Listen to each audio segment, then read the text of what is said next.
Bonjour. Communiqué American Indian Movement. Article paru sur le site http://www.cripe.l'autre.net du 29/10/2017. Guyane française, pour qu'un pardon soit envisageable, il faut que vous reconnaissiez vos méfaits.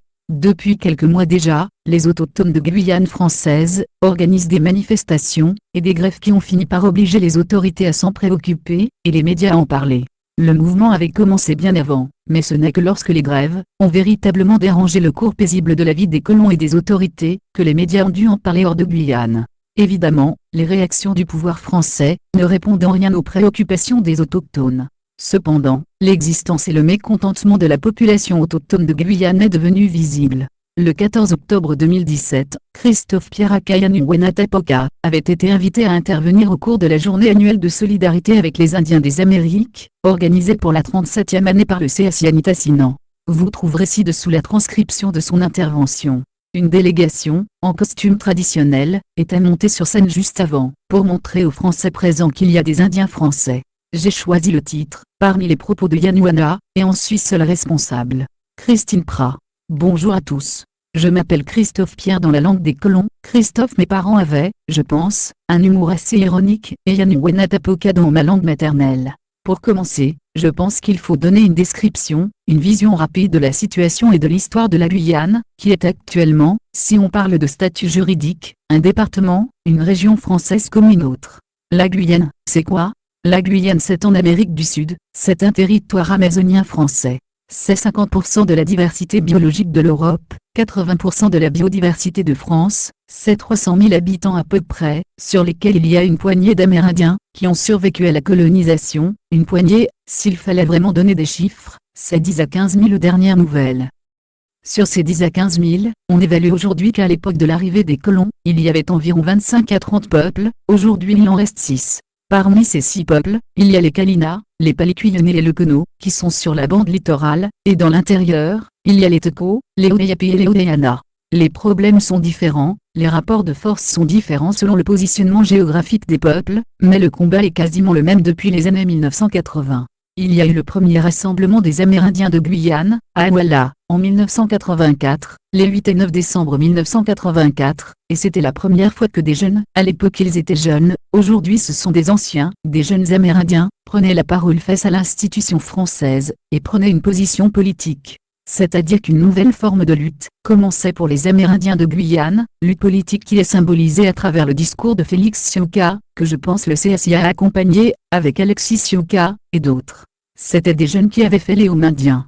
Les Homindiens, c'est enlever les enfants aux familles, enlever les enfants aux parents, et les mettre dans des internats catholiques où ils étaient obligés d'apprendre la religion catholique, chrétienne, dès l'âge de 5 ans, dès l'âge de 3 ans parfois, où il y avait l'interdiction de parler la langue maternelle et où, du coup, il y a eu une destruction massive de nos sociétés d'origine 80 ans durant. Lesquelles la France, à travers l'Église, les gérait et les gère toujours aujourd'hui. La plupart des homes sont maintenant fermés, il en reste au moins un, à cause du manque d'établissements scolaires dans certains territoires autochtones. On a un statut particulier en Guyane, qui fait que ça reste un territoire à évangéliser, puisque les prêtres sont toujours rémunérés par l'État français. On s'est retrouvé face à ce constat, face à une classe politique guyanaise, qui ne voulait pas entendre parler des Amérindiens, face à la France qui avait presque exterminé les Amérindiens, physiquement, culturellement, identitairement. Dans les années 1980, c'est une jeunesse principalement menée par des leaders comme Alexis Sioka, Félix Sioka, Thomas Apollinaire, qui ont été, pendant les années qui ont suivi, des acteurs de la création des communes françaises, mais à gouvernance amérindienne, également de ce qu'on a appelé par la suite, les zones de droit d'usage collectif. Les zones de droit d'usage collectif, c'est l'unique marge de manœuvre qu'on a, au niveau de la récupération des terres ancestrales. Donc on se retrouve face à ça, des déclarations sont faites, et ensuite est créée l'Association des Amérindiens de Guyane française, qui va regrouper des membres de chaque nation, des 6 nations, qui par la suite va se transformer en la Fédération des Organisations Amérindiennes de Guyane, FOA, et qui va pendant plusieurs années mener des luttes d'information à l'échelle internationale. La FOA a utilisé plusieurs recours auprès de l'ONU, et est venue plusieurs fois ici en France, pour rencontrer, par exemple, le président Chirac, a participé à la reconnaissance des crimes constitués par les humains au jardin d'acclimatation ici à Paris. En 1994, il y a eu une cérémonie ici, au jardin d'acclimatation où, en 1858, je crois, ou quelques années plus tard, des câlins ont été pris dans des villages et exposés parmi les humains au jardin d'acclimatation, à Paris.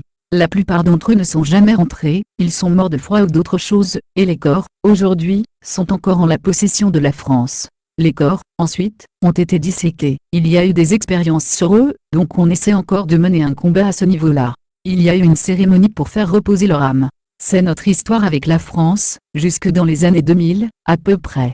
Ensuite, il y a un calme plat. On n'entend plus parler des Amérindiens, les leaders de l'époque s'épuisent un peu, certains, je pense, ont démissionné, ont laissé tomber l'affaire, puisque, disons, que la destruction de l'identité amérindienne était tellement avancée, que la population, même les villageois, était difficile à mobiliser sur les affaires qui les concernaient directement. L'assimilation avait tellement avancé, qu'on a presque disparu en tant que peuple, en fait. En parallèle, dans l'intérieur, l'orpaillage illégal commence. À partir des années 2000, les premiers orpailleurs clandestins s'implantent sur les territoires Wayana et sur les territoires Teco. Avec tout ce que ça répercute, l'empoisonnement au mercure, l'empoisonnement des poissons, les malformations qui vont s'ensuivre pour les enfants.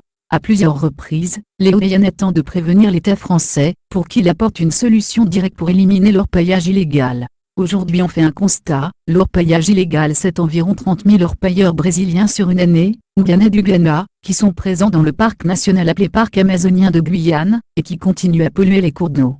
Il y a 120 km de cours d'eau en Guyane, et aujourd'hui, si on fait vraiment un constat, il y a un fleuve qui n'est pas pollué par l'orpaillage. Le plateau de la Guyane, le nord de l'Amazonie, c'est quand même la deuxième réserve d'eau douce du monde, la chaîne de montagnes qui va de la frontière sud de la Guyane, et du Brésil jusqu'au Venezuela, où commence ensuite l'Orénoque, est la source d'une partie de l'Amazone, qui est le plus grand fleuve du monde. C'est cette situation-là à laquelle font face les Wayana, qui aujourd'hui rencontrent peu de soutien. Au niveau national, l'État met en place des missions, d'abord Anaconda, des opérations, mais qui sont inefficaces. C'est une vingtaine de gendarmes, qui débarquent de temps en temps sur un site illégal, mais des sites illégaux. Je crois qu'il y en a 275, cette année, qui ont été recensés, situés, mais il y en a encore d'autres qui ne sont pas recensés. Donc il y a ce calme plat qui tombe jusque dans les années 2010, et là il y a un renouveau de l'identité amérindienne. Cela, on essaie toujours de le réexpliquer, mais je pense qu'on fait partie de la génération qui est allée au bout des choses. Dans les années 1980, c'étaient les premiers à avoir fait un peu d'études, et à maîtriser déjà le français, et à comprendre les absurdités qu'on nous proposait. Dans les années 2010, nous faisions partie de la première génération, qui sommes allés au bout des études supérieures, on avait un modèle de vie quasiment pareil à n'importe quel occidental. Mais en allant tout droit, en ayant fait le bout du chemin, on s'est rendu compte, d'abord de manière isolée, chaque membre de la mouvance autochtone, que ceci ne nous correspondait pas. On a reçu un enseignement, une éducation, traditionnelle, puisque nous ne sommes pas allés dans les hauts indiens, mais on n'a pas reçu tous les aspects de profondeur de l'identité amérindienne. Et quand on a fait ce constat-là, ça a été très violent. Et du coup, on a commencé le processus inverse, de réappropriation de l'identité amérindienne, de l'identité de nos peuples respectifs. Donc, sur cette base-là, on se rend compte de ce qu'on nous propose, de ce qui se passe dans le monde entier, on a décidé de se prendre en main et de commencer des choses, mais différemment de nos anciens. Nos anciens, quelque part, avaient peur, étaient seuls, et se sentaient très isolés. Le dialogue, les échanges qu'ils ont eus avec la France n'étaient pas les mêmes que nous. Aujourd'hui, nous voulons que ça change, et pour ça, nous sommes prêts à tout. Donc, sur cette base-là, nous sommes prêts à tout, nous avons commencé à mener des actions, on s'est très rapidement rendu compte que l'État français avait bien fait son travail, que l'Empire français a très bien fait son travail. La France est le pays colonisateur le plus doué au monde. Les États-Unis, tous les pays d'Amérique du Sud, sont des petits joueurs à côté de la France. Ils ont créé tous les procédés pour endormir les peuples. Et aujourd'hui, par exemple, la France a signé la Déclaration des Nations Unies sur la reconnaissance des peuples autochtones. Mais c'est du déclaratif. Actuellement, dans la Constitution, il est encore écrit que la Guyane est un territoire vacant et sans maître, que quand les Français sont arrivés, il n'y avait pas d'hommes, il n'y avait pas d'êtres humains sur la terre de la Guyane. Aujourd'hui, en réalisant ce qu'est le droit français, nous sommes des populations tirant traditionnellement leurs moyens de subsistance de la forêt. C'est ça le statut qu'on a. Et, on fait ce constat-là, aujourd'hui, on peut dire, en étant un peu léger, la lutte amérindienne en Guyane est redevenue un peu à la mode. Et c'est vrai que ça fait du bien. Et, pour rebondir sur ce qu'Edith disait tout à l'heure, pourquoi avons-nous dit ça? Pourquoi sommes-nous le rêve le plus fou de nos ancêtres? C'est parce que 525 ans après la fin de notre monde, ce monde a disparu. celui qu'on a eu pendant des milliers d'années, ce territoire-là qu'on a parcouru, à qui on appartenait et qui nous appartenait, c'est cette relation qu'on avait avec cette terre qui a disparu à ce moment-là. Tout a disparu. Au moment où nos mondes se rencontraient, ça a été la fin pour nous. Aujourd'hui, l'espoir, il n'y en a quasiment plus. Dans quelques années, on se donne 20 ans. Dans 20 ans, on pourra faire le constat de ce qu'on a réussi ou pas. Nous n'avons pas des centaines d'années devant nous. Il y a 20 ans on pouvait dire il est temps d'agir, aujourd'hui ce temps-là est dépassé. Comment le dire? Il faut doublement agir, mais le monde que vous avez proposé, le monde avec lequel vous êtes venu, se dévore lui-même. Comment l'avez-vous fait? Je ne sais pas. Mais convaincre le monde entier que l'eau, que les forêts, que la terre et que l'air étaient des éléments secondaires, qui pouvaient être détruits au nom d'une économie, au nom d'un développement, c'est quelque chose que je ne sais pas comment qualifier. Vous êtes des maîtres. C'est cette guérison-là que nous devons apporter, c'est comme ça que nous en parlons. Assainir les esprits, faire comprendre aux gens ce qui est basique. Donc, nous sommes là, un petit groupe de jeunes Amérindiens, avec un petit peu d'espoir quand même, et nous voulons changer les choses face à l'État français, doué pour asservir et pour endormir les peuples. Aujourd'hui, nous avons plusieurs points sur lesquels nous devons travailler, nous devons nous battre. Tout d'abord, l'urgence sanitaire, qu'on arrête enfin l'orpaillage illégal, et qu'on répare les choses, parce que c'est un devoir. Nous avons mal à la terre, nous n'avons pas pu empêcher cette blessure-là et cette plaie-là.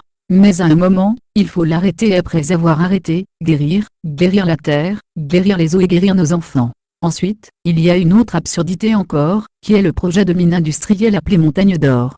C'est un projet russo-canadien, de site d'exploitation minière d'or à l'échelle industrielle. Ce projet-là, c'est le premier du genre en Guyane. Aujourd'hui, il y a un mouvement en train de se créer autour du rejet de ce projet-là. Mais c'est ici que tout se décide, c'est à Paris que ça se pense, la centralisation c'est le fonctionnement de la France, c'est à Paris que tout se décide. Mais ce sont des choses qui nous concernent, qui vont porter atteinte à nos enfants. C'est ici que ça se décide chez vous, l'avenir de nos enfants se décide chez vous. C'est ce message-là qu'on a venu apporter aujourd'hui. C'est ce que je voulais vous dire aujourd'hui. Il y a des points concrets sur lesquels nous pouvons batailler, sur lesquels nous pouvons tous collaborer, tous unir, parce que l'urgence, on est dedans depuis quelques années maintenant, et nous en voulons énormément à votre pays, et qu'à un moment, pour qu'il y ait réconciliation, pour qu'il y ait un pardon qui soit envisageable, il faut que chacun, vous reconnaissiez vos méfaits.